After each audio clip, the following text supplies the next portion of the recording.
আনা হচ্ছে। কিন্তু আজকের যে প্রার্থী তালিকায় তাতে চমক অবশ্যই চারটের মধ্যে তিনটে ক্ষেত্রেই চমক। সেটা হচ্ছে মেনকা গুরুস্বামীকে প্রার্থী করছে তৃণমূল কংগ্রেস, কোয়েল মল্লিককে প্রার্থী করছে তৃণমূল কংগ্রেস, এবং সবচেয়ে বড় চমক এবং যেটা সবচেয়ে বড় মানে ব্যতিক্রমী ঘটনা, রাজীব কুমার, রাজ্যের প্রাক্তন ডিজি, কিছুদিন আগেই তিনি অবসর নিয়েছেন, সেই রাজীব কুমারকে নিয়ে কম বিতর্ক নেই, কম আখ্যান নেই।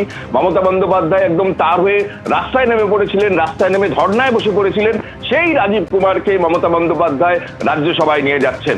এবং পাশাপাশি তুমি জানো যে রাজ্যসভায় রাজনৈতিক ব্যক্তিত্বের পাশাপাশি যারা ফিল্মের জগতের লোক তাদের যাওয়াটাও নতুন নয়, কিন্তু কোয়েল মল্লিক জনপ্রিয় অভিনেত্রী, এবং সেই কোয়েল মল্লিকের রাজ্যসভায় যাওয়াটাও খুব তাৎপর্যপূর্ণ।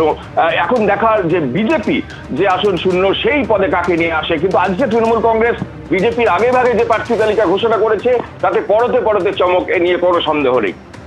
একেবারে নিঃসন্দেহে কৃষ্ণেন্দু, চমক কোনো সন্দেহ নেই। রাজ্যসভায় যে চারজন প্রার্থীর নাম ঘোষণা হয়েছে অত্যন্ত উল্লেখযোগ্য। কৃষ্ণেন্দু, আরেকবার তালিকাটা তোমার ক্ষেত্রে জানতে চাইবো, তার কারণ চারটে আলাদা আলাদা ক্ষেত্র থেকে প্রার্থী করা হয়েছে তৃণমূলের তরফে। একদমই তাই। বাবুল সুপ্রিয় একমাত্র রাজনৈতিক ব্যক্তিত্ব, এবং তিনি দিল্লিতে একটা সময় মন্ত্রী ছিলেন, কেন্দ্রীয় সরকারের মন্ত্রী ছিলেন, দিল্লিতে রাজনীতি করেছেন এবং বিজেপি ছেড়ে তিনি তৃণমূলে যোগদান করেছেন, সাংসদ হয়েছিলেন, আবার এমএলএ হয়েছেন, তৃণমূলের হয়ে বিজেপির হয়ে সাংসদ ছিলেন এবং রাজ্যের মন্ত্রীও হয়েছেন। সেক্ষেত্রে পরিচিত গণ্ডির মধ্যে একমাত্র পরিচয় হচ্ছে বাবুল সুপ্রিয়র। কিন্তু যে চমকটা আজকে দেখা যাচ্ছে, অন্যান্য ক্ষেত্রে যে চমকটা দেখা যাচ্ছে, সেটা রাজীব কুমারকে প্রার্থী করা।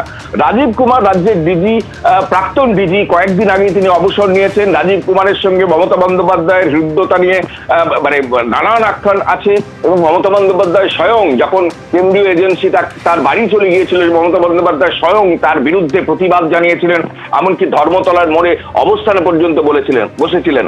এবং সেই রাজীব কুমার মমতা বন্দ্যোপাধ্যায়ের প্রশাসনের সর্বক্ষণের সঙ্গী, সেই রাজীব কুমারকে কিন্তু এবার তৃণমূল কংগ্রেস রাজ্যসভায় প্রার্থী করছে, যেটা সবচেয়ে বড় চমক।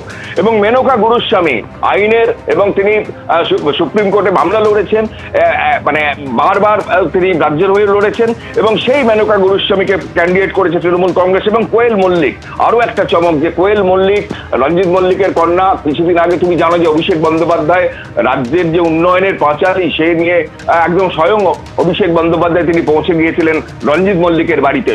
সেদিন অবশ্য রঞ্জিত মল্লিকের বাড়িতে কোয়েল মল্লিক ছিলেন না, কিন্তু কোয়েল মল্লিক তৃণমূল কংগ্রেসের রাজ্যসভায় প্রার্থী হওয়া, সেটাও খুব তাৎপর্যপূর্ণ। অর্থাৎ একদিকে প্রশাসন, একদিকে আইন, একদিকে মানে অভিনয়, সর্বক্ষেত্র মিলিয়ে, এবং যে প্রার্থীদের আজকে তৃণমূল কংগ্রেস প্রকাশ্যে এনেছে বা তৃণমূল কংগ্রেস নাম তাদের প্রকাশ্যে এনে রাজ্যসভায় পাঠাচ্ছে, পরতে পরতে চমক। এবং বাবুল সুপ্রিয় রাজনীতির গণ্ডির মধ্যে থাকলেও তার ক্ষেত্রেও চমক, যে বাবুল সুপ্রিয় মমতা বন্দ্যোপাধ্যায় তাকে আবার দিল্লি থেকে কলকাতায় এনে তাকে বিধায়ক করেছেন। বালিগঞ্জে সুব্রত মুখোপাধ্যায়ের কেন্দ্রে তিনি বিধায়ক হয়েছিলেন এবং তারপর থেকে রাজ্যের মন্ত্রী করা হয়েছে।